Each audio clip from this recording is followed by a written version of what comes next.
여러분, 우리 기독교가 바라보는 역사관, 우리 기독교가 바라보는 역사관은 철저히 하나님 중심적이죠. 그리고 성경 중심적입니다.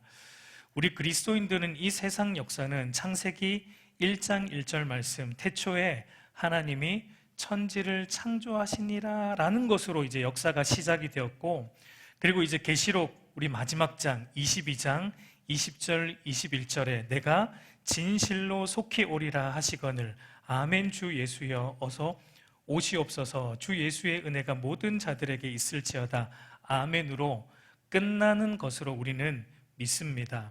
그러니까 하나님께서 뜻하신 바대로 이 세상을 창조하심으로 역사가 시작되었고, 그리고 이 역사 속에서 인간이 타락했고 타락한 인류를 다시 구원하시기 위해 역사 속으로 하나님이신 예수님이 들어오셨고, 그리고 십자가에 죽으셨고 부활하셨고 승천하셨고, 또 성령 하나님을 우리 가운데 이 역사 속으로 보내어 주심으로 구속하신 자기 백성들을 불러 구원의 은혜를 주시면서 구원이 완성되는 날 주님 이제 다시 오심으로 심판하시고 세상 역사는 종결이 된다라는 것을 우리는 믿습니다. 그러니까 여러분, 기독교가 바라보는 역사관은 하나님의 뜻을 중심으로 시작이 되었고 하나님의 뜻하신 바를 이루시기 위해 지금도 하나님의 섭리 안에서 역사가 진행되어 가고 있고, 그리고 하나님의 뜻하신 바가 완성이 되면은 이 역사는, 이 세상 역사는 끝이 난다고 보는 것입니다. 그러니까 여러분, 역사의 중심에 누가 있습니까? 저와 여러분이 있는 것도 아니고 어떤 뛰어난 인물이 있는 것도 아니고 어떤 특별한 나라가 있는 것도 아니고 역사의 중심에는 하나님과 예수 그리스도가 계십니다. 그래서 여러분, 우리가 흔히 이제 역사를 영어로 하면 히스토리라고 말하잖아요. 근데 그 히스토리를 풀어서 말하면 우리가 많이 들었지만 뭐라고 풀어서 말합니까? His story 해가지고 그의 이야기, 그러니까 역사는 그의 이야기, 바로 예수 그리스도의 이야기다라고 우리가 흔히 부르기도 합니다. 그러나 여러분, 이 세상 사람들, 세속적 가치관의 이 역사관은 어떤 역사관을 지향하고 있습니까? 이 역사는 끝이 없다, 뭐 이렇게 믿는 사람들도 있죠. 이 역사는 끝이 없이 계속 반복된다, 윤회한다, 뭐 이렇게 보는 사람들도 있고, 아니면 이 세상 역사는 언젠간 끝이 나긴 날 거다, 세상의 종말은 있을 거다, 뭐 거대한 운석과 지구가 충돌해서 끝이 나든 어떻게 되든 이 세상은 멸망하는 날이 있을 거다, 뭐 이렇게 말하든지, 어쨌든 이런 세속적 가치관을 지닌 사람들의 이 역사관의 공통점은 뭐냐면 세상 만사에 대한 하나님의 뜻과 섭리하심 같은 것은 없다라고 믿는 거예요. 그러니까 하나님의 주권적인 섭리 안에서 모든 역사가 진행된다라는 것을 세속적 가치관은 부정합니다. 그러니까 역사는 예수님을 중심으로 하나님의 뜻대로 흘러가는 것이 아니고 역사는 그저 나를 중심으로, 그리고 우연이라는 방식으로 흘러가는 것으로 인식을 합니다. 그래서 여러분, 세상 사람들이 어떤 일을 함에 있어서 자신에게 좋게 작용할 때는 운이 좋아서 그런 일이 일어났고, 또 자기에게 불리하게 작용할 때는 뭐가 없어서, 재수가 없어서 그런 일이 일어났다라고 이렇게 말하는 것 안에는 어떤 가치관이 담겨 있습니까? 그러니까 세상 만사, 모든 만사를 주관하시고 다스리시는 주권자 되시는 하나님과 같은 존재는 없다라는 이 무신론적인 믿음이 그 안에 내포되어 있다라는 것을 우리는 볼 수 있습니다. 그러나 여러분, 성경은 우리에게 뭐라고 말합니까? 성경은 저와 여러분의 삶에 일어나는 모든 일들, 그것이 우리 눈으로 볼 때 재수 없는 것처럼 보이는 불행한 일이든지 아니면 운이 좋은 것처럼 보이는 행복한 일이든지, 그 모든 일들은 우연히 일어나는 일이 아니라 모든 만사를 주관하고 계시는, 주관하시는 하나님의 허락하에 일어나고 있는 일들이고, 그리고 그 모든 일들을 하나님이 합력하여서 하나님의 뜻하신 바를 이루신다라는 것을 성경은 우리에게 가르치고 있습니다.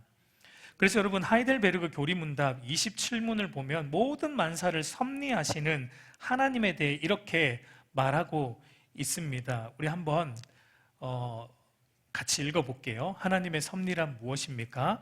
하나님의 섭리란 하나님의 전능하고 언제 어디나 미치는 능력으로 하나님께서 마치 자신의 손으로 하듯이 하늘과 땅과 모든 피조물을 여전히 보존하고 다스리는 것입니다.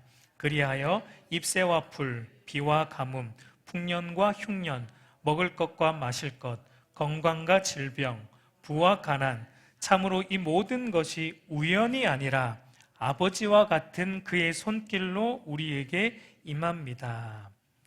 여러분, 제가 여러 교리 문답이 있는데요. 그 여러 교리 문답 중에 특별히 하이델베르그 교리 문답을 좋아하는 이유가, 여러분 사실 다소 좀 딱딱할 수 있는 교리 문답인데 이 하이델베르그 교리 문답은 그 안에 뭔가 따뜻함이 담겨 있는 것을 우리가 보게 돼요. 여러분, 오늘 이 하나님의 섭리에 대해서도 하이델베르그 교리 문답이 말하는 걸 보세요. 우리의 삶에 여러분 풍년이 올 수도 있고 흉년이 올 수도 있습니다.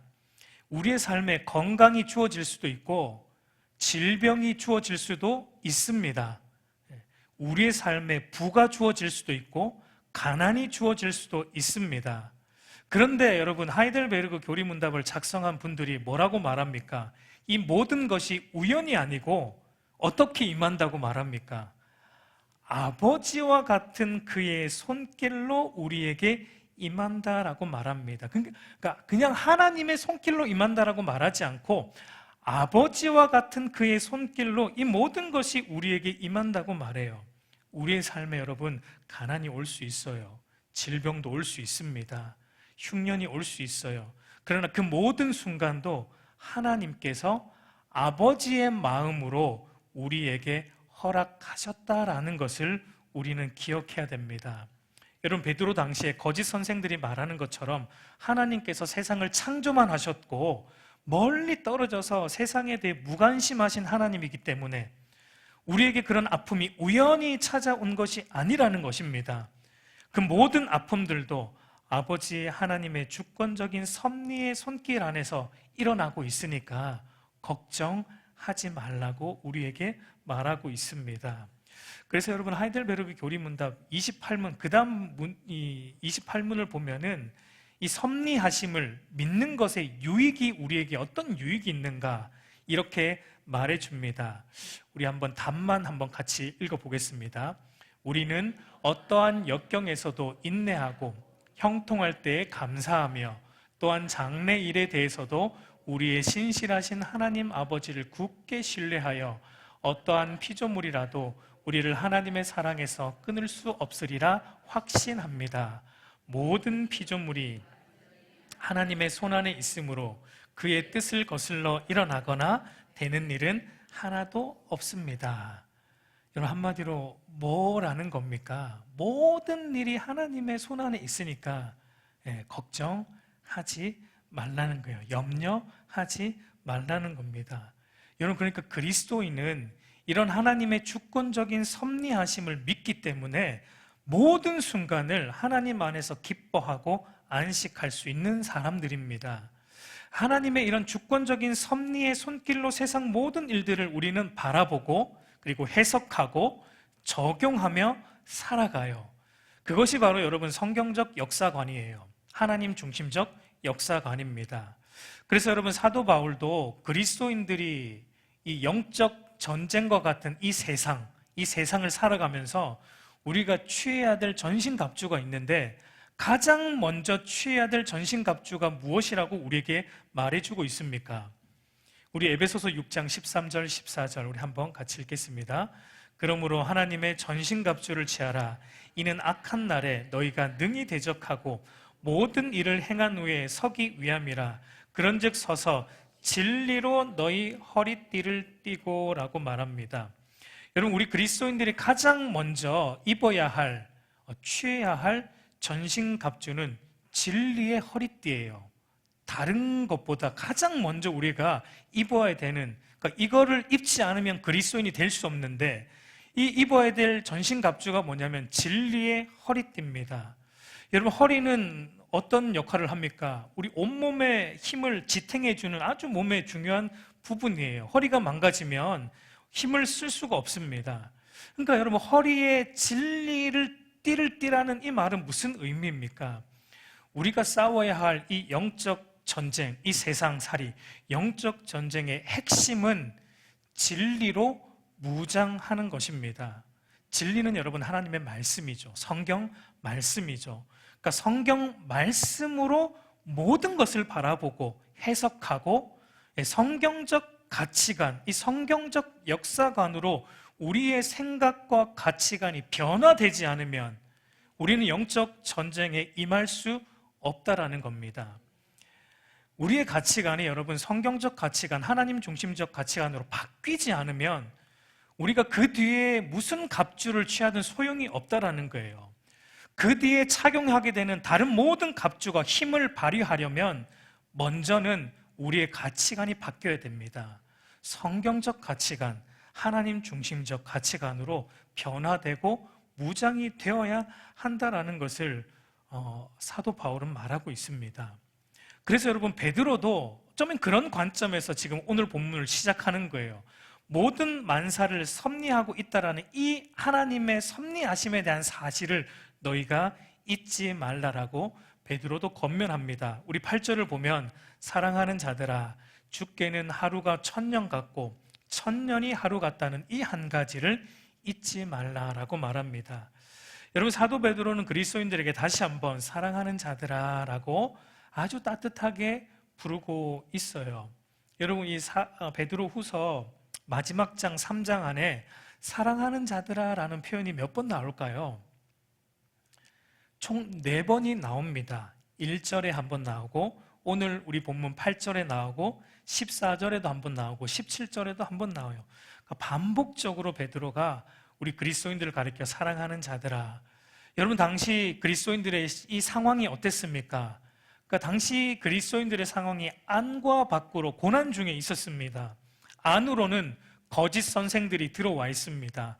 안으로는 거짓 선생들의 잘못된 가르침으로 인해 성도들의 믿음이 시험받고 있어요. 위태위태해지고 흔들리고 있습니다.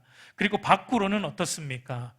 세상 사람들과 똑같은 세상적 가치관으로 살아가지 않기 때문에 성경적 가치관, 하나님 중심적 가치관으로 살아가는 것 때문에 세상으로부터도 핍박받고 박해받고 왕따 당해야 되는 그런 세상 속에서도 고난 중에 있는 그리스도인들, 안과 밖으로 고난을 당하고 있는 그리스도인들에게 오늘 사도 바울, 이 베드로는 사랑하는 자들아 라고 말하면서 뭘 강조하고 싶습니까? 이 안과 밖으로 너희의 삶에 닥쳐 있는 이 고난이 우연히 일어나고 있는 일이 아니라는 겁니다. 이것이 하나님의 사랑 안에서, 하나님의 섭리 안에서 너희 안에 일어나고 있다라는 것을 너희는 기억해야 된다라고 베드로가 사랑하는 자들아 라는 말로 강조하고 있는 겁니다. 우리를 사랑하시는 아버지 하나님의 손길 안에서 이 모든 일들이 일어나고 있다면서 베드로가 강조하면서 너희가 이것 한 가지 잊지 말라라고 강조하는데 그것이 또 무엇입니까? 주께는 하루가 1000년 같고 1000년이 하루 같다는 이 사실을 잊지 말라고 강조하고 있어요. 여러분 주께는 하루가 1000년 같고 1000년이 하루 같다라는 이 말의 의미가 무엇입니까? 여러분 이 말은 베드로가 구약에서 가져온 말이에요. 바로 모세의 시편인 90편, 시편 90편에서 이 말을 인용한 말입니다. 우리 시편 90편 4절을 보면 주의 목전에는 1000년이 지나간 어제 같으며 밤에 한순간 같을 뿐임이니라 라고 말합니다. 여러분 시편 90편을 읽어보면 모세가 이 시편 90편을 전체 안에서, 전체 문맥 안에서 뭘 얘기하고 있냐면 하나님은 영원하신 분이다. 하나님은 영원하신 분이지만 우리는 그렇지 않다는 겁니다. 우리 인간은 아주 짧은 인생, 스쳐가는 인생을 살아가는 유한한 존재에 불과하다라는 것을, 그러니까 영원하신 하나님과 유한한 이 짧은 인생을 사는 인간을 모세가 대조하고 있는 시입니다. 우리 시편 90편 2절 3절을 보면은 우리 한번 같이 읽어볼까요? 산이 생기기 전 땅과 세계도 주께서 조성하시기 전 곧 영원부터 영원까지 주는 하나님이시니이다. 주께서 사람을 티끌로 돌아가게 하시고 말씀하시기를 너희 인생들은 돌아가라 하셨사오니. 우리 10절도 한번 보겠습니다. 우리의 연수가 70이요 강건하면 80이라도 그 연수의 자랑은 수고와 슬픔뿐이요 신속히 가니 우리가 날아가나이다 라고 말합니다. 그러니까 여러분, 하나님은 영원하신 분이라는 겁니다. 그러나 우리는 어떻다고요? 강건해봐야 80이라는 거예요. 강건해봐야 80. 신속히 지나가는 인생, 이 짧은 인생을 우리는 산다라는 겁니다. 그래서 여러분, 모세는 이 시에서 지혜로운 마음을 우리에게 달라고 호소를 해요. 계속해서. 근데 그 지혜로운 마음이 어떤 것이라고 말하냐면 우리 시편 90편 11절과 12절 한번 같이 읽습니다. 누가 주의 노여움의 능력을 알며 누가 주의 진노의 두려움을 알리까? 우리에게 우리 날 계수함을 가르치사 지혜로운 마음을 얻게 하소서. 여러분, 지혜로운 마음이 뭐라는 거예요? 모세가 말하고 있는 지혜로운 마음. 이 세상의 삶이 짧다는 걸 아는 것이 지혜로운 마음이에요. 우리의 날이 강건하면 80밖에 안 된다는 것. 물론 100세까지도 더 살죠. 모세도 120세까지 살았는데 모세가 왜 강건하면 이 인생이 70이고 왜 강건하면 80이다라고 말하냐면 사실 이게 신학적으로 이스라엘 백성들의 이 포로 기간을 담아 놓은 거예요. 70년 포로 기간을 이 안에 담아 놓은 것인데 어쨌든 여러분, 우리 인간의 삶은 길어봐야 100년이죠. 짧다는 거예요. 근데 이거를 아는 것, 이걸 진실로 깨닫고 그리고 어떻게 그걸 알면 또 뭘 알아야 됩니까? 주의 노여움과 진노가 있다라는 것, 곧 마지막 때에 심판이 있다라는 것을 알고 하나님, 영원하신 하나님을 두려워함으로 하나님을 경외함으로 주어진 이 짧은 시간을 우리가 허비하지 않고 주를 위해 경건하게 살아가는 것이 지혜로운 마음이다라고 모세가 말해주고 있는 것입니다. 그러니까 여러분, 우리는 이 시간의 흐름 속에서 살아갈 수밖에 없는 유한한 존재이지만 여러분, 하나님은 시간을 창조하신 분이세요. 시간 안에 갇혀 계신 분이 아니라는 겁니다. 하나님은 시간을 시작하신 분이고 시간을 흐르게 하시는 분이고 그리고 그 시간을 언젠가는 종결하시는 분이라는 것입니다. 시간의 주권자라는 거예요. 그리고 그 하나님은 시간을 초월하시는 무한한 분이시다는 겁니다. 그렇기 때문에 여러분, 하나님에게 시간은 별로 의미가 없다라는 겁니다. 하루가 1000년 같고 1000년이 하루 같고 하나님에게는 시간이 별로 의미가 없습니다. 여러분, 하나님에게 시간의 끝은 언제입니까? 우리 하나님에게 시간의 끝은 언제입니까? 돌아와야 할 자기 백성들이 돌아오는 때입니다. 그런 점에서 여러분, 성경이 말하는 종말은 시간적 개념이 아니에요. 종말은 시간적 개념이 아니고요. 우리는 종말을 자꾸 시간적으로 계산하려고 합니다. 시간적으로 계산해서 언제인지를 알려고 막 인간은 애쓰지만 그것이 어리석은 것이라는 거예요. 오늘 사도 베드로가 말하는 주께는 하루가 1000년 같고 1000년이 하루 같다는 이 말은 하나님에게는 시간이 의미 없지만 그러나 죄로 인해서 집을 나간 자기 자녀들을 애타게 기다리는 아버지 하나님의 마음이 이 시간 안에 담겨 있다라는 것을 지금 베드로가 설명을 하려고 하는 것입니다. 여러분, 예를 들어서 우리 자녀가 어떤 이유에서든지 집을 나갔거나 아니면 아침에 인사를 하고 집을 나간 자녀가 돌아오지 않습니다. 하루가 지나도 돌아오지 않고 이틀이 지나도 돌아오지 않고 계속 돌아오지 않아요. 그렇다고 한번 가정을 해보자고요. 그러면 여러분, 자녀가 집을 나간 그 순간부터, 자녀를 잃어버린 그 순간부터 그 부모에게 시간은 의미가 없습니다. 자녀가 집을 나간 순간, 자녀를 잃어버린 순간 그 부모에게 시간은 멈추게 돼요. 멈추어 버립니다. 자녀 없이 사는 하루가 1000년 같아요. 1000년 같아요. 그런데 여러분, 자녀가 다시 돌아왔다면, 잃어버린 자녀를 다시 찾았다면 비로소 그때 그 부모의 시간은 다시 흐르기 시작하고 자녀와 함께하는 1000년이 하루처럼 느껴지는 거예요. 지금 베드로는 지금 하나님의 마음이 그와 같다라는 것을 이 시간적 표현으로 우리에게 표현하고 있는 거예요. 죄로 인해서 집 나간 자기 백성들이 다 돌아오기까지 아버지 하나님의 마음도 여러분 하루가 천년같이 괴롭다는 겁니다. 하나님의 자녀 한 영혼이 죽게 돌아오는 그 날에는 천년이 하루처럼 느껴질 정도로 하나님도 기뻐하신다라는 표현을 지금 베드로가 하고 있는 것입니다. 여러분, 하나님께서 세상을 창조하시며 반복적으로 하신 말씀이 보시기에 좋았더라 라는 말씀이죠. 그리고 여러분, 창조의 절정이었던 하나님의 형상으로 창조한 인간을 창조하시고 하나님 뭐라고 말씀하셨습니까? 보시기에 심히 좋았더라. 여러분, 부모가 자기를 꼭 닮은 아기가 태어나는 것을 보고 그리고 그 아기를 딱 처음 안았을 때 주체할 수 없는 감격과 기쁨으로 심히 좋아하는 그런 모습이에요. 하나님께서 당신의 형상으로 창조한 자기 백성, 인간을 창조하시고 마치 그렇게 심히 좋았더라라고 말씀하셨습니다. 그리고 그 인간에게 하나님은 이 창조한 모든 세계를 다스릴 권한을 위임하셨습니다.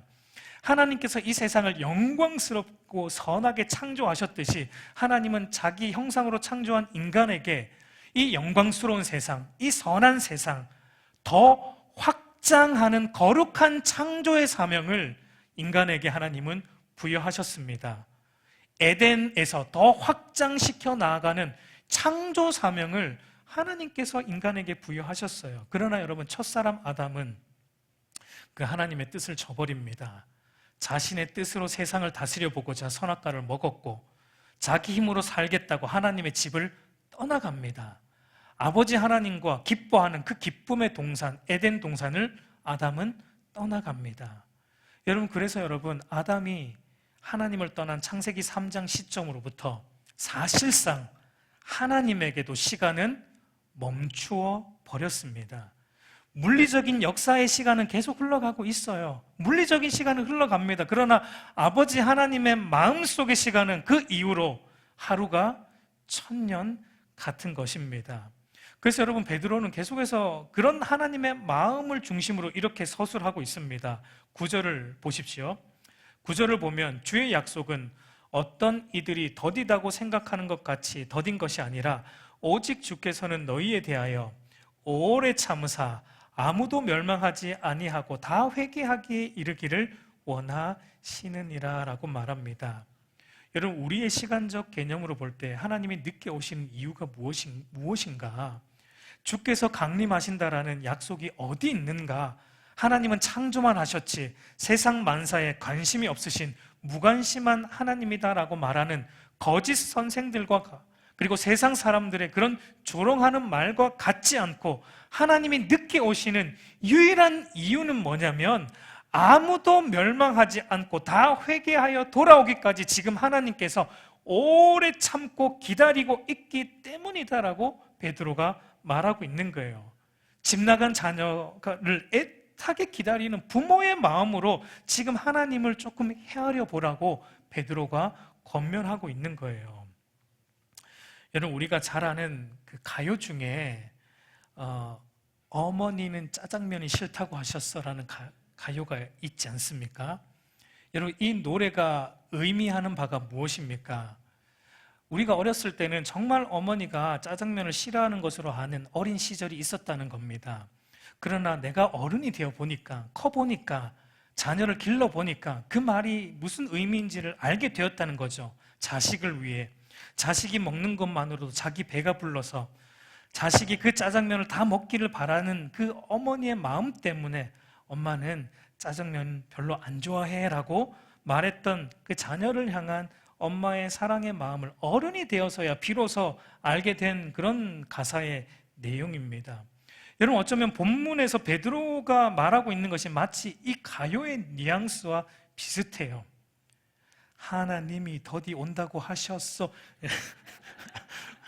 죄송합니다. 이렇게 가사를 붙이자면 하나님이 더디 온다고 하셨어라는 말 안에 담긴 이 아버지 하나님의 마음을 좀 헤아려 보라는 거예요. 하나님의 더디 온다고 하신 그 이유가 순전히 너희 때문이라는 거예요. 우리 때문이라는 겁니다. 우리가 회개하고 돌아오기까지 하나님께서 오래 참으시고 기다리고 계신다라는 것을 말하고 있는 거예요. 우리가 죄를 돌이켜 회개하고 돌아오기까지 하나님께서 오래 참으시고 기다리고 있다라는 겁니다. 그러니까 베드로는 거짓 선생들에게도 세상 사람들에게도 그리고 그리스도인들에게도 하나님의 마음을 모르면서 하나님이 언제 오느냐는 그런 조롱하는 말을 멈추라라고 말합니다. 하나님 앞에서 겸손하라고 베드로가 지금 말하고 있는 것입니다. 여러분, 이 세상의 죄악에 대한 심판이 이미 결론 났지만 세상을 창조하신 하나님의 마음은 멸망이 아니라 구원이기 때문에 지금 시간의 흐름 속에서 하나님은 참고 심판의 때를 늦추시고 있다라는 것을 베드로가 말하고 있어요. 여러분, 우리는 노아의 홍수 때도 그렇게 참고 기다려주신 하나님의 마음을 읽을 수 있어요. 심판은 이미 결정됐습니다. 여러분, 노아 홍수 심판도 하나님이 언제 결정하셨습니까? 우리가 예상해보기로는 노아가 태어나기 전부터 결정하셨어요. 노아의 할아버지가 되는 무두셀라가 태어났을 때 하나님은 이미 심판을 결정하셨습니다. 그것을 어떻게 알 수 있습니까? 무두셀라라는 이름의 뜻이 그것을 말해줍니다. 아더 핑크 목사님 같은 경우는 무두셀라라는 이름의 뜻을 이렇게 말하는데 그 이름의 뜻이 뭐냐면 그가 죽은 후에 심판이 임할 것이다 라는 뜻이 무두셀라라는 뜻입니다. 그러니까 무두셀라라는 이름을 통해 하나님은 이미 무두셀라가 죽으면 심판이 올 것이다 라고 하나님은 말씀해 주셨습니다. 그런데 하나님이 심판을 이미 결정하셨어요. 그런데 얼마를 참고 기다리셨습니까? 무두셀라가 몇 살까지 살았습니까? 제일 오래 살았잖아요. 969살까지 1000년을 기다리신 거예요.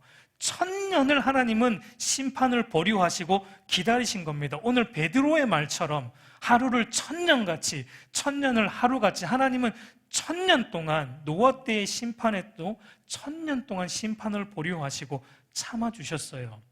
그리고 심판을 보류하시면서 하나님은 손 놓고 계셨습니까? 계속 1000년 동안 뭐 하셨습니까? 하나님께서 에녹과 같은 선지자를 보내셔서 복음을 전하셨고 노아를 통해서 복음을 말로만이 아니라 이 방주를 통해 구원의 방주를 통해 복음의 메시지를 계속 세상 사람들에게 전하게 하나님은 그러니까 기회를 주시고 회개하고 돌아올 기회를 주시고 1000년 동안 참으시며 복음을 하나님이 전하셨어요. 여러분, 바로 오늘 우리가 살아가고 있는 이 시기도 무두셀라가 태어나 죽기까지 그 시기와 같습니다. 하나님은 오늘날 지역교회, 우리 알곡교회와 같은 지역교회라는 방주를 세상 곳곳에 두셨습니다. 교회가 얼마나 많습니까? 이 지역교회라는 방주를 세상 곳곳에 하나님은 두셨고 세상 사람들로 하여금 이 방주, 교회라는 방주를 지어가는 그리스도인들을 통해 복음을 듣게 하십니다. 모든 인간은, 모든 인류는 죄로 인해 타락했다. 예수 그리스도가 아니고는 구원에 이를 수 없다는 이 복음의 메시지가 이 구원의 방주인 교회와 성도들을 통해 날마다 전하시게 하나님은 지금 기다리시며 이 일을 하고 계십니다. 돌아오라고, 회개하고 돌아오라고 이 일을 하고 계세요. 그러나 여러분, 인간들은 이 흘러가는 시간 속에서 그런 하나님의 오래 참으심과 기다려주심의 마음을 모르고 시간이 이토록 흘렀는데 주님께서 안 오시는 거 보니까 하나님은 없네. 종말과 심판 같은 것은 없네. 하나님이 있다고 해도 이 세상 일에는 간섭하지 않는 무관심한 하나님이네. 하나님이 있다고 해도 아무 일도 하지 않는 무능력하신 하나님이네 라는 조롱의 말들을 쉽게 내뱉고 이 땅의 구원의 방주로 존재하는 교회들을 조롱하는 말들을 쉽게 내뱉고 있는 것을 우리는 보게 돼요. 여러분, 하나님과 교회를 조롱하는 자들로 인해서 여러분 누가 흔들리냐면 사실은 세상 사람들은 똑같아요. 그러나 그런 조롱의 소리를 들으면 여러분 사실은 우리 그리스도인들의 믿음이 사실 흔들립니다. 하나님 언제 오십니까? 왜 이렇게 더디 오십니까? 흔들리는 거예요. 그런데 베드로는 이제 믿음이 그렇게 흔들리는, 세상에 조롱하는 소리에 믿음이 흔들리는 성도들에게 베드로는 이제 이렇게 권면을 합니다. 10절을 보면 그러나 주의 날이 도둑같이 오리니 그날에는 하늘이 큰 소리로 떠나가고 물질이 뜨거운 불에 풀어지고 땅과 그 중에 있는 모든 일이 드러나리로다 라고 말합니다. 그러나 라는 접속사로 베드로가 시작하면서 9절에서 말하고 있던 하나님께서 자기 백성들이 회개하고 돌아오기까지 오래 참으시고 더디 그래서 더디 걸리는 것 같지만 그러나 더디지 않다, 결코 지체하지 않을 것이다 라는 것을 베드로가 말해주고 있습니다. 마치 도둑같이 임할 것이다. 도둑이 아무도 모르는 때 오듯이 주님도 아무도 예상하지 않은 그때, 하나님의 백성이 다 돌아오는 그때, 주님만 아시는 하나님의 때에 갑작스럽게 우리 하나님께서, 우리 주님께서 오실 것이다 라고 베드로는 위로의 말로 성도들에게 말하고 있습니다. 세상의 그 조롱하는 소리에 너희가 현혹되지 마라. 우리 하나님 갑작스럽게 오실 것이다 라고 말하고 있습니다. 우리 사랑하는 성도 여러분, 우리는 여러분 흘러가는 이 시간 속에서 흘러가는 우리가 시간을 바라보면서 하나님의 이 오래 참으심을 볼 수 있어야 됩니다. 우리가 이 흘러가는 시간을 보면서, 여러분 우리가 이 시계를 볼 때마다, 시간을 확인할 때마다 여러분 모든 이들이 회개하고 돌아오기까지 심판을 보류하고 오래 참으시며 기다려주시는 하나님의 긍휼을 우리는 시계를 통해 볼 수 있어야 돼요. 여러분, 그러니까 여러분 이 세상에 존재하는 모든 것이 사실은 우리에게 복음을 말해주고 있는 거예요. 우리가 매 시간을 확인하며 들여다보는 시계조차도 사실은 우리에게 복음을 말하고 있는 겁니다. 그래서 마지막 때 그 누구도 여러분 변명할 수 없다라는 말을 사도 바울도 하고 있는 거예요. 이 세상의 모든 것이 복음을 전하고 있기 때문에 이 시간의 흐름조차도 우리에게 복음을 전합니다. 하나님께서 오래 참으시며 돌아오기를 기다려주고 있다라는 거예요. 그러므로 여러분 매 시간 하나님께 돌아가는 일에 있어서 여러분 지체하지 마십시오. 돌이켜 회개하는 일에 있어서 여러분 지체하지 마십시오. 오늘 아니면 내일 하지, 그렇게 되어서는 안 돼요. 여러분 지체하지 말고 하나님께로 돌아가는 은혜가 있기를 바랍니다. 여러분 호세아 선지자가 이렇게 말합니다. 호세아 6장 1절 우리 한번 같이 읽어보겠습니다. 오라 우리가 여호와께로 돌아가자. 여호와께서 우리를 찢으셨으나 도로 낫게 하실 것이요 우리를 치셨으나 싸매어 주실 것임이라 라고 말합니다. 여러분 우리의 죄로 인해 하나님이 치셨습니다. 여러분 죄에 대해서 하나님이 심판하세요. 죄로 인해 하나님이 치셨어요. 그러나 여러분 돌아오기만 하면, 회개하고 돌아오기만 하면 하나님 어떻게 해주신다는 겁니까? 싸매어 주신다는 겁니다. 다시 다 회복해 주시고 돌이키겠다라고 하나님은 말씀하고 약속하고 있는 것입니다. 여러분 여호와께 돌아가는 일은 어떤 것입니까? 여호와께 돌아오라라고 말한 호세아 선지자는 계속해서 이렇게 말합니다. 호세아 6장 3절 우리 마지막으로 한 번만 보겠습니다. 그러므로 우리가 여호와를 힘써 알자, 힘써 여호와를 알자라고 말합니다. 여러분 여호와께 돌아간다라는 것은 힘써 그분을 아는 거예요. 힘써 그분을 알아가는 겁니다. 우리 하나님이 어떤 분이신가, 이 시간 속에서 우리 하나님의 오래 기다리심을 알아가고 말씀을 통해 우리 하나님이 어떤 분이신지를 끊임없이 알아감으로 우리는 여호와께 돌아가는 거예요. 우리 사랑하는 성도 여러분, 바울의 말처럼 세월을 덧없이 흘러보내는 어리석은 자들이 되지 않기를 간절히 소망합니다. 여러분 세월을 아껴야 됩니다. 때가 악하다고 성경은 우리에게 말하고 있습니다.